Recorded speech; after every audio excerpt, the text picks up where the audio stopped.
Congress party 2 సంవత్సరాల్లో ఏం చేసిందనేటువంటిది ప్రజలందరికీ తెలుసండి. విజయోత్సవాలు చేసుకోవద్దని మేము అంటలే. కానీ విజయోత్సవాలు దేని మీద చేస్తున్నారని మేము అడుగుతున్నాం అంతే తప్ప విజయోత్సవం చేసుకునే హక్కు ఎవరికైనా ఉంది. చేసుకోవద్దని మేము అంటలే. మీరు ఎట్లా చేసుకుంటారు అంటలే. కానీ విజయోత్సవాలు చేసుకోవడానికి ప్రాతిపదిక ఏంది? మీరు ఇచ్చినటువంటి హామీల్లో ఎన్ని హామీలు నెరవేర్చారు? 6 గ్యారంటీలు చెప్పారు. 420 ఆహ్, గ్యారంటీ హామీలు చెప్పారు. సో వీటన్నిటిలో ఎన్ని మీరు ఉన్న వాటిని ఊడగొట్టారు. కేసీఆర్ గారు గతంలో ఇచ్చినటువంటి అనేక స్కీమ్స్ని ఊడగొట్టారు. కేసీఆర్ గారి ఆనవాళ్ళు లేకుండా చేస్తామని చెప్పారు.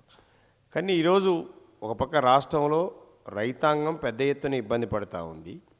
రైతులకు అందాల్సినటువంటి రైతు బంధు కానీ, రైతు బీమా కానీ, లేదంటే రుణమాఫీ కానీ పూర్తిగా జరగలేదని మా అభిప్రాయం. బీఆర్ఎస్ పార్టీగా మేము ప్రూవ్ చేశాం. మా వర్కింగ్ ప్రెసిడెంట్ కేటీఆర్ గారు కూడా కొండారెడ్డిపల్లికి వస్తా, మీ ఊర్లో 100% రుణమాఫీ అయితే నేను ఓపెన్గా అపాలజీ చెప్తాను కూడా చెప్పడం అనేది జరిగింది గతంలో. కానీ మేము ఇచ్చిన ఏ ఛాలెంజ్ కూడా కాంగ్రెస్ పార్టీ సమాధానం చెప్పే పరిస్థితిలో లేదు. ఇవాళ కేసీఆర్ గారు పెట్టిన అనేక సిగ్నేచర్ స్కీమ్స్ మీని క్యాన్సిల్ చేశారు. KCR kit, KCR nutrition kit, KCR గతంలో మహిళలకు ఇచ్చినటువంటి ఆడ కూతురు పుడితే 13,000, మగపిల్లాడు పుడితే 11,000 ఎక్కడ ఇవ్వట్లేదు. కాంగ్రెస్ పార్టీ చెప్పింది కేసీఆర్ గారు మానసపుత్రిక కళ్యాణ లక్ష్మి ఎక్కడా ఇవ్వలేదు. కేంద్ర ప్రభుత్వం అనేక ప్రభుత్వాలు దాన్ని ఆదర్శంగా తీసుకొని ఈరోజు కళ్యాణ లక్ష్మి పెట్టుకున్నారు. రేవంత్ రెడ్డి గారు కాంగ్రెస్ పార్టీ అధ్యక్షుడిగా ఎన్నికల సమయంలో కేసీఆర్ వస్తే ₹1,00,000 వస్తాయి, కాంగ్రెస్ వస్తే 1,00,000తో పాటు తులం బంగారం వస్తుందని చెప్పారు.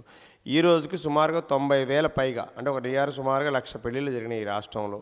ఒక్క తులం బంగారం ఎవరికన్నా ఇచ్చిండా? ఇయ్యలేదు.